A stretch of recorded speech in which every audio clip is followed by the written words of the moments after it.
menyelesaikan persoalan bangsa tanpa pertumpahan darah. Tapi kalau ternyata mereka tidak mau, maka apa boleh buat, dari revolusi akhlak bisa berubah menjadi jihad fisabilillah, saudara. Takbir. Ini loh, ini hadis sahih bahwa ajaran Nabi untuk melihat kemungkaran itu tidak ada. Yang ajarannya itu disuruh revolusi pakai kudeta itu tidak. Apa tidak kita perangi ya Rasulullah? Jawab Nabi apa? Jangan. Selagi pejabat-pejabat itu masih sholat. Ini saya tanya sekali lagi, siap revolusi akhlak? Siap revolusi akhlak yang melawan ketidakadilan. Nah, kita sebagai ulama, sebagai seorang muslim, perhitungan kita sederhana. Selagi bangsa Indonesia atau pejabat Indonesia tidak menghalang-halangi institusi yang bernama sholat, ibadah, kita harus mengakui itu pemerintahan yang sah. Makanya Nabi perhitungannya satu. Dalam kekecewaan kita terhadap pejabat, terhadap pemerintah, yang penting jangan ada kudeta, jangan ada revolusi yang berdarah-darah. Kalau Anda tidak mau ada revolusi berdarah, kalau tidak mau ada revolusi sosial, saya ini boten teroris yo Allahu Akbar, polisi sing lagi sholat yo Allahu Akbar.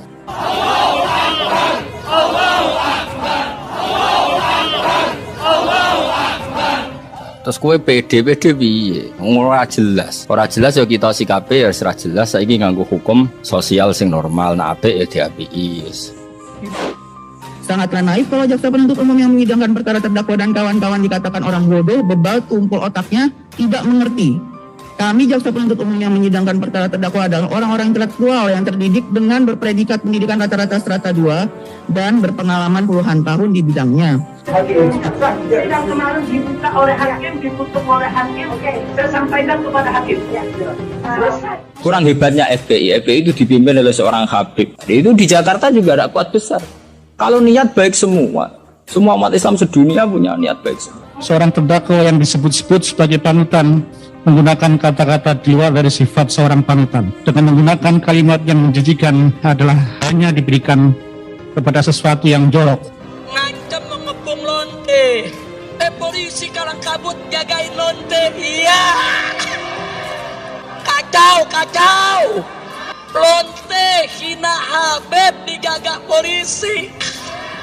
Menurut jenengan Habib Rizik Budiman, Habib Rizik itu Zuriya Rasul, Nahi Mungkar itu pasti baik. Tapi saya juga bilang Pak Quraisyab ya orang alim juga Zuriya Rasul, dan cara pandang Pak Quraisyab ya kayak begitu. Kalau sampean mengidolakan Habib yang keras karena itu Habib, Pak Quraisyab apa tidak? Habib, beliau juga profesor doktor orang ahli tafsir. Beliau tenang saja. Silahkan majelis hakim bersama jaksa lanjutkan saja. Menggunakan kata dulu dan pandir dalam eksepsinya hanya mengikuti emosional sesaat. Kalimat-kalimat seperti ini bukanlah bagian daripada eksepsi, kecuali bahasa-bahasa seperti ini digunakan oleh orang-orang yang tidak terdidik dan dikategorikan kualifikasi berpikiran dangkal. Saya tidak mau. Yang menghubungkan Jangan pernah mengakui kekuasaan siapapun, kepemimpinan siapapun yang berdiri atas dasar kecurangan dan kezaliman. Karena bikin yang baru-baru ini malah bingung kan. Setiap orang karena punya klaim pahamnya sendiri kemudian bikin ada HTI, ada Jamaah Tabligh, ada DI. Itu semua kan karena dari kekecewaan-kekecewaan itu. Tiap kecewa enggak? Jadi sampean jangan terjebak. Sampean sebagai orang modern jangan terjebak. Kalau niat itu baik semua.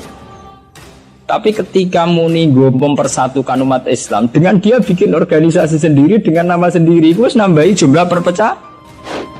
Seorang tokoh agama yang mengaku dirinya imam besar dari sebuah organisasi keagamaan yang memiliki visi misi untuk menciptakan akhlakul karimah dengan program revolusi akhlaknya. Akan tetapi dari semua ucapannya sangat bertentangan dengan program revolusi akhlaknya. kalau Anda tidak mau ada revolusi berdarah, kalau tidak mau ada revolusi sosial masyarakat, saudara, ya perbaiki. Karena organisasi itu kan apa? Musiman. Misalnya di Mesir bisanya Ikhwan, kalau di Irak bisa Partai Ba'ath, di Indonesia bisa Golkar, bisa HTI, bisa NU. Makanya saya katakan organisasi itu apa? Musiman. Itu tentang niat ingin mempersatukan umat Islam sedunia. Saya pikir semua umat Islam, tiap kiai masih pas tukaran lah ya tetap muni wa'tasimu bihablillahi jami'a wala tafar. Dengan dia bikin organisasi sendiri, tidak mau ikut NU atau Muhammadiyah, bukti dia sendiri bikin perpecahan kan. Kalau dia hati legowo, ngapain tidak milih yang sudah ada dan berjalan? Apalagi diucapkan di muka persidangan terbuka untuk umum oleh seorang tokoh agama yang mengaku imam besar dengan kata-kata biadab, tidak beradab, keterbelakangan intelektual, pandir, dan seterusnya. Kurang ajar, biadab, dan dilecehkan begitu saja. Biadab, kurang ajar, sampai dianjing-anjingkan, itu kurang ajar. Dajjal, istananya menjadi istana iblis. Indonesia itu dulu kedatangan Islam itu tidak pernah dipertentangkan antara Islam dan negara, sehingga diskusi itu sudah salah karena para wali itu tidak pernah mempertentangkan Islam dan keindonesiaan atau kebinekaan. Satu, bahwa para wali itu misinya dakwah, di mana-mana dakwah itu pasti ketemu yang berbeda, mulai beda agama, beda pilihan madhab, beda tradisi, beda kultur. Terdakwa pelanggaran protokol kesehatan atau prokes Muhammad Rizik Syihab menyebut jaksa Pandir dan Dungu dalam nota keberatan atau eksepsi. Jaksa penuntut umum atau JPU menyentil balik pernyataan Rizik dalam merespons eksepsi. Jaksa mengutip definisi Pandir dan Dungu dalam Kamus Besar Bahasa Indonesia atau KBBI. Pandir berarti bodoh, sementara Dungu berarti orang yang tumpul otaknya atau orang yang tidak mengerti. Menurut jaksa, penggunaan dua kata tersebut tidak tepat, sebab jaksa adalah orang terdidik dan berpengalaman. Menggunakan kata dungu dan pandir dalam eksepsinya hanya mengikuti emosional sesaat. Kalimat-kalimat seperti ini bukanlah bagian daripada eksepsi, kecuali bahasa-bahasa seperti ini digunakan oleh orang-orang yang tidak terdidik dan dikategorikan kualifikasi berpikiran dangkal. Siapkan senjatamu, siapkan senjatamu. Kalau besok ada panggilan jihad untuk menghabisi PKI yang ada di mana saja, siap tidak? Siap tidak?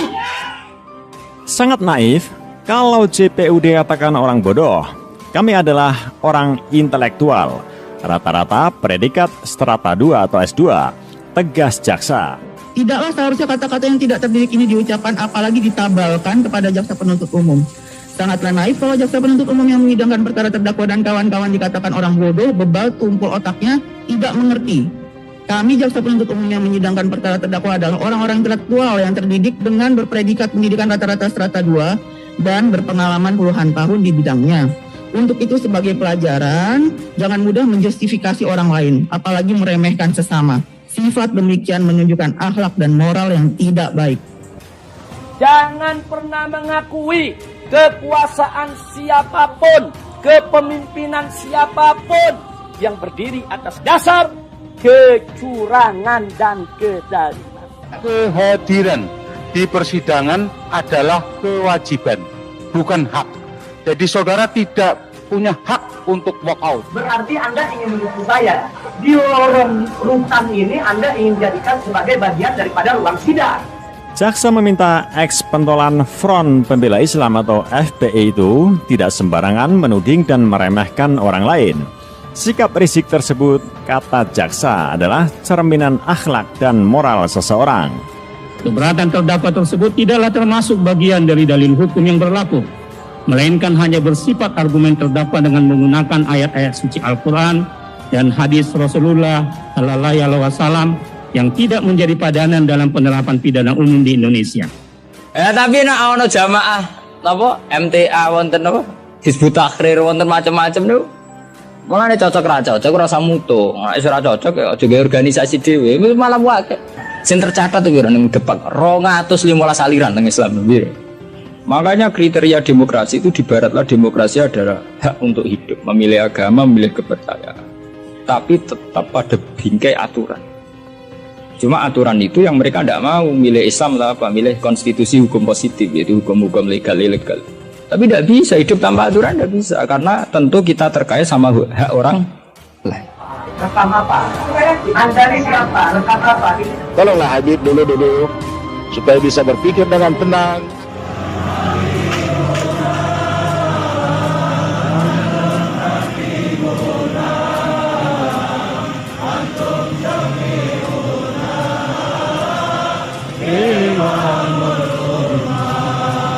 Sebelumnya, Rizik menjalani sidang dengan agenda membacakan eksepsi pada Jumat 26 Maret 2021.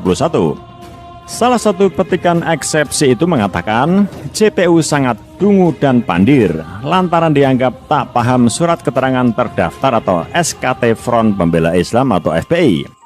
Jaksa Penuntut Umum atau JPU memberikan tanggapan terhadap eksepsi atau nota pembelaan dalam sidang lanjutan eks-pentolan FPI Rizik Syihab di Pengadilan Negeri Jakarta Timur, Selasa 30 Maret. Dalam tanggapannya, JPU justru menyinggung tentang revolusi akhlak yang digagas oleh Rizik Syihab.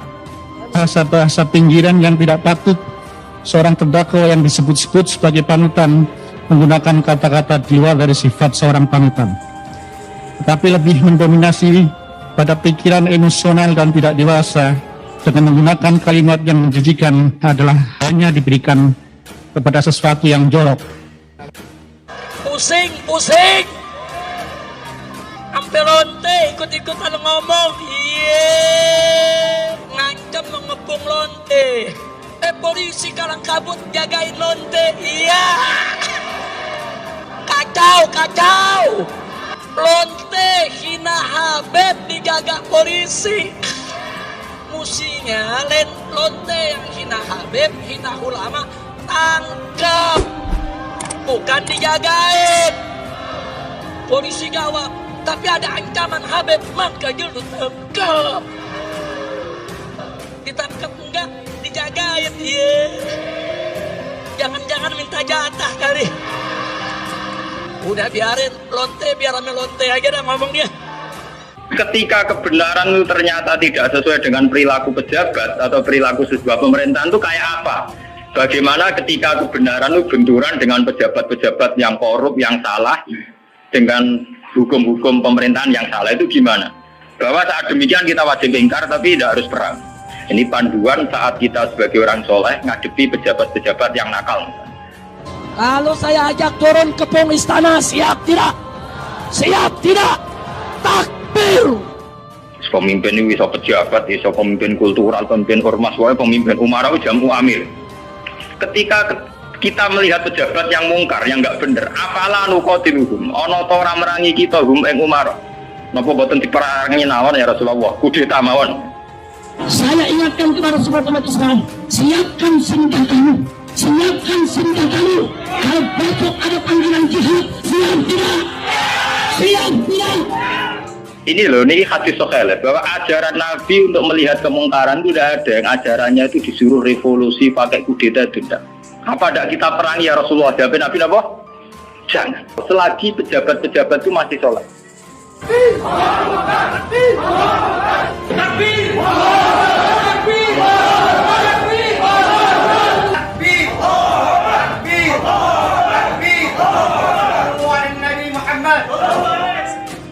Sebab sikap Rizik tidak mencerminkan revolusi akhlak yang digaungkannya. Sungguh sangat disayangkan, seorang tokoh agama yang mengaku dirinya imam besar dari sebuah organisasi keagamaan yang memiliki visi misi untuk menciptakan akhlakul karimah. Dengan program revolusi akhlaknya, akan tetapi dari semua ucapannya sangat bertentangan dengan program revolusi akhlaknya.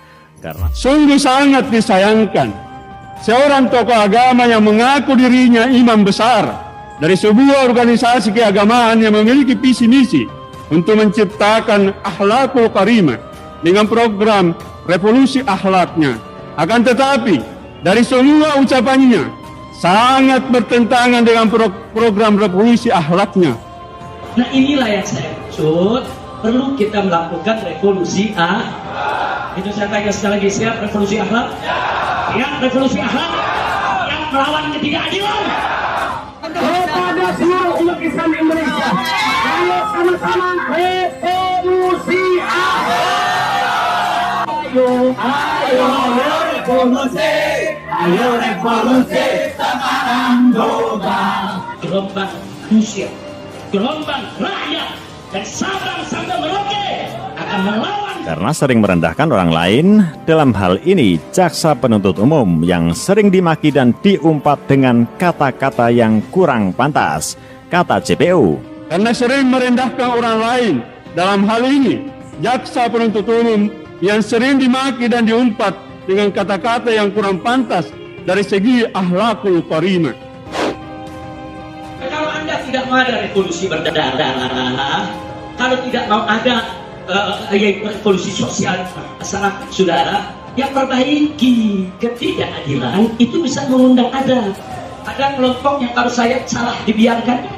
Apalagi diucapkan di muka persidangan terbuka untuk umum oleh seorang tokoh agama yang mengaku imam besar dengan kata-kata biadab, tidak beradab, keterbelakangan intelektual, pandir, dan seterusnya. Langgam pop, langgam rock, langgam lainnya, saudara, kurang ajar, biadab, dilecehkan begitu saja, biadab, kurang ajar, sampai dianjing-anjingkan, itu kurang ajar. Dajjal, istananya menjadi istana iblis. Lebih lanjut, jaksa justru kembali menceramahi balik Habib Rizik dengan menyatakan setiap manusia yang ada di dunia adalah ciptaan Allah Subhanahu wa Ta'ala yang memiliki kesamaan derajat di mata Allah Subhanahu wa Ta'ala. Yang membedakan hanyalah ketakwaannya. Siapa yang bisa mengukur ketakwaan seseorang manusia di mata Allah Subhanahu wa Ta'ala adalah Allah Subhanahu wa Ta'ala dengan manusia itu sendiri. Tegasnya, semua manusia yang ada di dunia ini adalah ciptaan Allah Subhanahu wa Ta'ala yang memiliki kesamaan derajat di mata Allah Subhanahu wa Ta'ala, dan yang membedakan hanyalah ketakwaannya. Siapa yang bisa mengukur ketakwaan seseorang manusia di mata Allah Subhanahu wa Ta'ala adalah Allah Subhanahu wa Ta'ala itu dengan manusia itu sendiri. Tapi kan kita adil, saya itu sering ditanya, menurut jenengan Habib Rizik itu gimana? Habib Rizik itu zuriat Rasul, nahi mungkar itu pasti baik. Tapi saya juga bilang Pak Quraisyab ya orang alim juga zuriat Rasul, dan cara pandang Pak Quraisyab ya kayak begitu. Kan nggak mungkin Pak Habib Rizik tak banding nomor Perukin kan tidak mungkin. Ona sampai langit sampai bumi. Itu sebabnya saudara saya Quraisyab tidak mau disebut Habib karena dia merasa hanya cucu-cucunya saja yang boleh memanggilnya Habib. Enggak, kita kan makanya saya itu ingin ya yang ngaji saya. Kalau Anda itu ittiba sama kata, ya bandingannya kata. Saya ini orang alim tapi masih belajar. Saya baca ideologi FPI, saya juga baca bukunya Pak Sihab. Enggak, saya nggak pusing. Karena FPI hanya organisasi, alat juang, bukan tujuan. Kalau sampean mengidolakan Habib yang keras karena itu Habib, Pak Quraisyab apa tidak? Habib, beliau juga profesor doktor orang ahli tafsir. Tapi beliau tenang saja. Wawancara nih Metro TV, wawancara ini tuh kita blotor. Dibubarin lagi, saya bikin lagi Front Persaudaraan Islam. Singkatannya sama FPI, yang mimpin dia juga. Pak Sihab itu biasa. Ya memang beliau gitu, memang ya beliau punya sanad juga. Punya sanad juga cara ngadepi masyarakat begitu. Assalamualaikum warahmatullahi wabarakatuh. Salam kenal dengan saya Joko Hidayat, admin dari channel ini. Dalam beberapa waktu terakhir, umat Islam Indonesia menyaksikan muncul diskusi cukup hangat mengenai persoalan nasab para Habib Bahlawi. Salah satu tokoh yang banyak membahas masalah ini adalah Kiai Haji Maduddin Usman Al-Bantani atau Kiai Imad. Kiai Imad mengangkat kajian yang menurut beliau didasarkan pada penelitian terhadap berbagai sumber sejarah, manuskrip, dan dokumen nasab. Dalam penelitian tersebut, beliau sampai pada kesimpulan bahwa klaim yang menyatakan seluruh Bahlawi merupakan keturunan langsung dari Nabi Muhammad SAW masih membuktikan pembuktian yang lebih kuat. Pendukung Kiai Imad memandang bahwa kebenaran sejarah harus dibangun di atas bukti yang dapat diuji. Menurut mereka, sebuah nasab yang sangat penting dan memiliki konsekuensi besar dalam masyarakat harus memiliki landasan dokumentasi yang jelas dan dapat ditelusuri. Pernyataan terhadap suatu rantai nasab, maka pernyataan tersebut tidak boleh dianggap sebagai bentuk kebencian terhadap seseorang atau kelompok tertentu. Sebaliknya, hal itu merupakan sebagian dari tradisi ilmiah yang dikenal lama dalam peradaban Islam.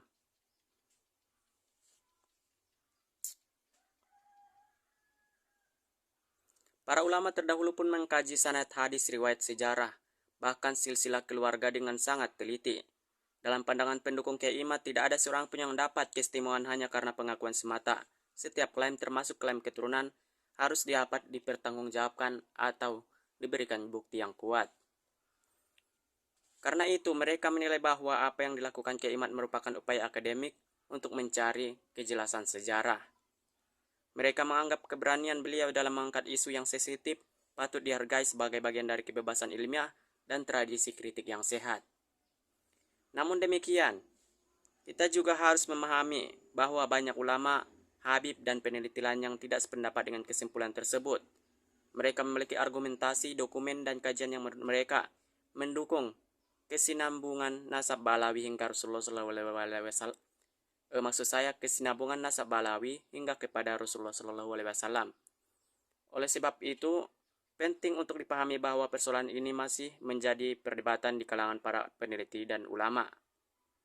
Masing-masing pihak memiliki argumentasi yang mereka yakini kuat. Sebagai umat Islam, sikap yang bijak adalah mendahului ilmu, adab, akhlak dalam berdiskusi. Jangan sampai perbedaan dapat mengenai sejarah dan nasab membuat kita saling mencela dan memutus persaudaraan sesama muslim. Apabila seorang mendukung pandangan Kiai Imad, seperti saya sendiri mendukung pandangan Kiai Imad, maka saya tetap juga menghormati pandangan orang lain. Dan begitu juga sebagai pendukung para habib. Meskipun mereka ingin menyangkal pendapat dari Kiai Imad, maka mereka juga harus menghormati pendapat orang lain dan tidak hanya menyangkal menggunakan kalimat tanpa pembuktian yang lengkap.